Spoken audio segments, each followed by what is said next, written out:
Et hello les investisseurs, j'espère que vous allez bien et je vous retrouve pour ce nouvel épisode dans lequel, tout d'abord, je voulais vous partager une statistique qui circule beaucoup en ce moment sur comment se comporte le marché quand la Banque centrale américaine coupe les taux alors que les indices boursiers, notamment S&P 500 et Nasdaq, sont sur les plus hauts.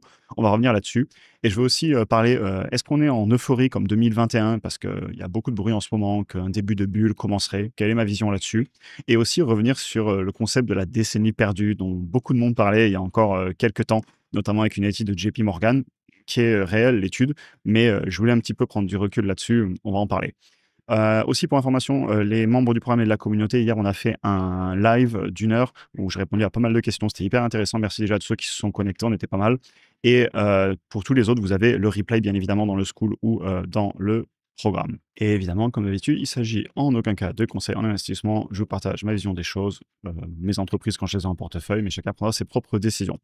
Donc il y a une statistique qui, tournait beaucoup, qui montre en fait et on me l'a partagé, les retours sur investissement que fait dans ce cas-là, le S&P 500 lorsque la banque centrale, américaine a coupé, les taux, a baissé les taux, pas loin des plus hauts historiques et vous avez beaucoup de données qui remontent jusque dans les années 80 et d'ailleurs, je me disais: «Mais il y a un an en fait, on a coupé les taux, il y a pile poil un an en septembre et depuis cette baisse de taux, on a fait un plus 16 et la moyenne historique, sur ces statistiques, elle est de presque plus 14 et la médiane, pas loin des 10 et on vient encore juste de couper les taux aux États-Unis.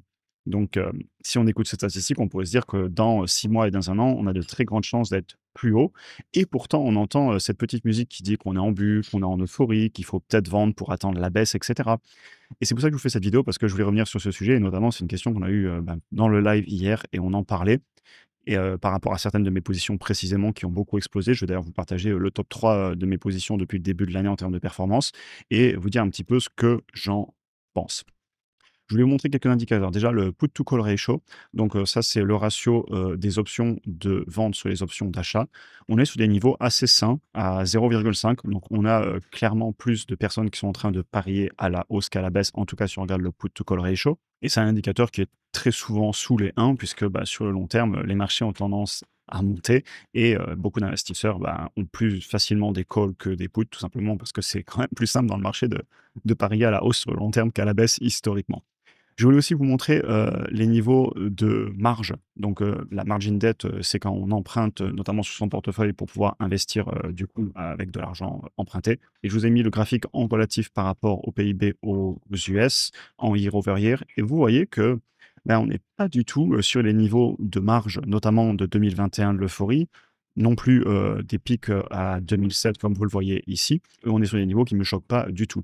À l'inverse, si vous prenez par exemple la peur qu'on avait du coup en 2022, vous voyez que les gens étaient très peu sur de la marge, tout simplement parce qu'on était dans une phase de peur et donc aller tirer sur sa marge quand le marché, ça fait un an qu'il baisse pour parier à la hausse, c'est quand même plus difficile. Généralement, les investisseurs ont tendance à beaucoup plus tirer sur la marge quand tout va bien, quand c'est l'euphorie et qu'ils se disent il faut que j'investisse encore plus, j'ai la peur de rater le train.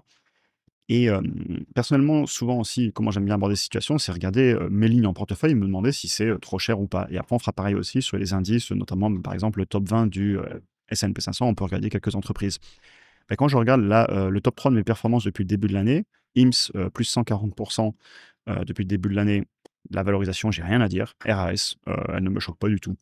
Celsius, ça me choque pas non plus, plus 109 et SoFi, oui, c'est vrai que SoFi est un peu cher en ce moment, à plus 94 mais elle est pas chère au niveau que je me dirais: «Je vais la vendre, je vais parier contre l'entreprise». Elle est sur des plus hauts historiques et j'ai pas non plus de raison de la vendre, même si oui, elle est un petit peu chère à mon goût, j'irai pas en acheter plus, on va dire.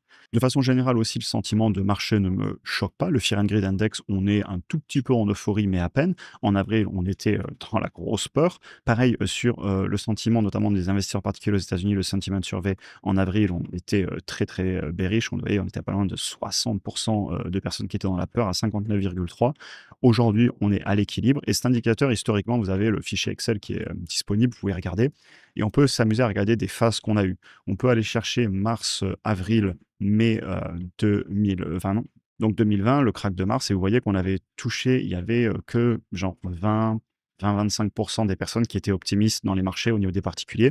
Ensuite, on peut s'amuser à aller chercher le pic de 2021, l'euphorie. Et là, on va taper des chiffres très hauts d'euphorie. Vous allez les retrouver 56%, 50%. On a passé des grosses périodes très élevées où là, clairement, il y avait un petit peu un sentiment de bulle et j'en reparlerai après de ce sentiment qu'on a traversé, si vous en rappelez. Ensuite, 2022, bah, alors là, c'était la peur extrême pendant un an. Rappelez-vous, sur la chaîne, on était toujours présents, mais il y avait des semaines très dures où ça faisait que baisser pendant des mois. Et là, vous voyez, les 15% de personnes positives, tout le monde était dans la peur ou neutre en tout cas. Ensuite, 2023 et 2024, bah, là, le marché va très bien. On repasse sur une belle hausse, mais on n'est pas sur des niveaux choquants. On se balade souvent autour des 40, 50 où on est en ce moment, mais on n'a pas tapé des 60 quand on a pu les taper en euphorie totale. Et actuellement, ben, on est revenu sur des niveaux à peu près sains. Donc encore une fois, moi je suis pas du tout choqué par le sentiment du marché. Et par contre, je tiens à le dire, ne me faites pas dire ce que j'ai pas dit.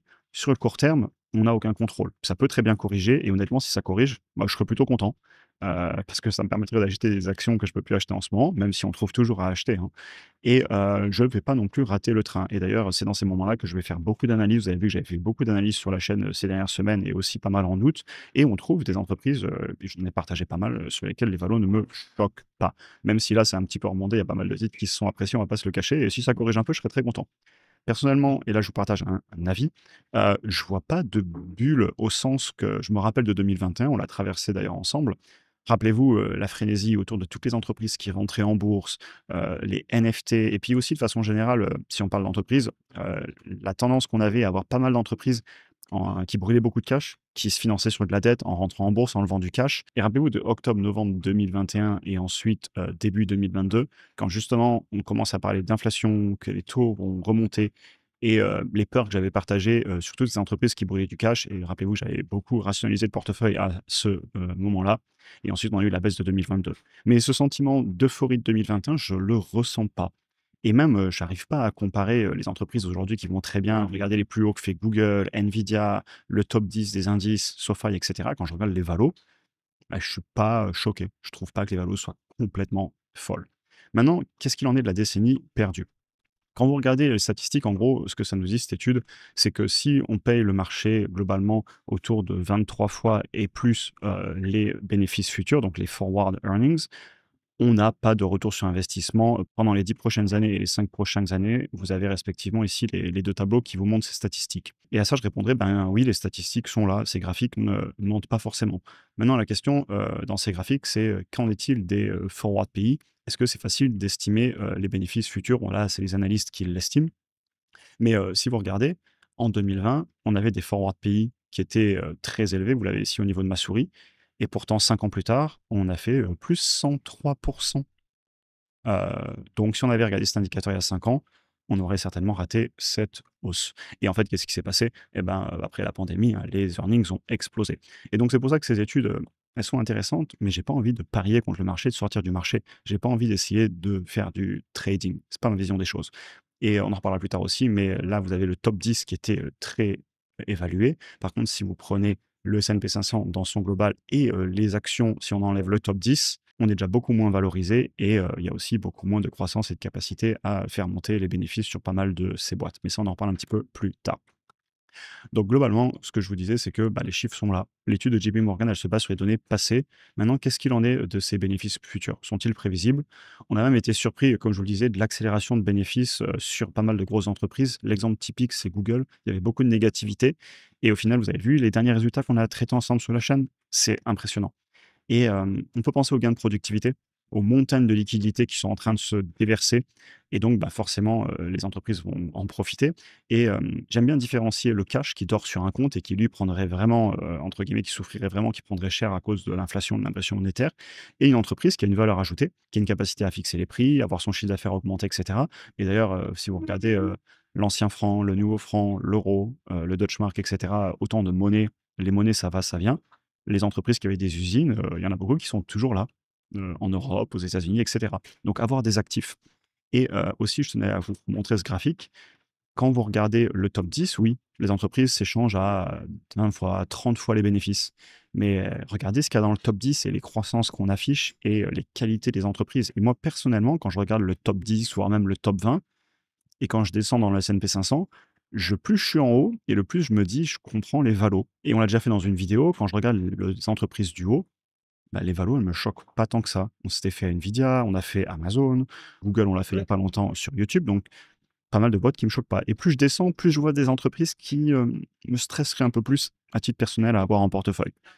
Donc je veux pas parier contre ces indices, notamment vu la qualité des entreprises qu'on a en haut. Encore une fois, c'est ma vision des choses que je vous partage ici. Maintenant, je tiens à le dire, comme je vous disais, faites pas dire ce que j'ai pas dit, ça peut baisser, ça peut corriger, il faut aussi prendre en compte l'émotionnel. Je ne vois aucun problème à retirer quelques pions hors de la table, à sortir des mises de départ, à sortir un petit peu de plus-value si ça aide émotionnellement à tenir si ça rebaisse, ça me choque pas. Mais personnellement, et je peux que vous partager ce que je fais sur la chaîne, je reste très largement investi à long terme. J'ai pas besoin de ce cash sur le court terme. Si j'ai un projet à moins de 5 ans, je mets l'argent de côté, je vais pas le mettre en bourse. Et donc cet argent, j'en ai pas besoin, sinon il serait pas en bourse. Ce qui m'invite du coup à conserver, surtout quand je vois mon portefeuille et les positions et les valorisations qui ne me choquent pas du tout. Et d'ailleurs, vous connaissez beaucoup d'entreprises que j'ai en portefeuille. Je n'ai aucune raison de les vendre. Voilà, je voulais vous faire cette vidéo, je voulais revenir là-dessus. Oui, les peurs vont revenir. En avril, c'était les peurs qu'il fallait tout vendre, que c'était un changement de paradigme, que cette fois c'est différent, rappelez-vous. Et aujourd'hui, les peurs, c'est trop cher, il n'y a plus rien à acheter, c'est l'euphorie, il faut tout vendre pour attendre que ça rebaisse. Comme en avril, ben, j'ai acheté, vous avez été nombreux à acheter, en tout cas on en parle, et ce que vous me dites, alors qu'il y avait la peur, et ben là, je ne veux pas vendre sur de la peur. Surtout quand je regarde les entreprises que j'ai, hors de question que je vende, et même les ETF aussi, pareil. J'ai pas envie de vendre. J'espère que la vidéo vous aura intéressé. Comme je vous le disais, pour ceux qui souhaitent nous rejoindre, vous avez les liens en description. Un grand merci à votre soutien à tous depuis les débuts et à très bientôt pour un prochain épisode. Bonne fin de journée à tous.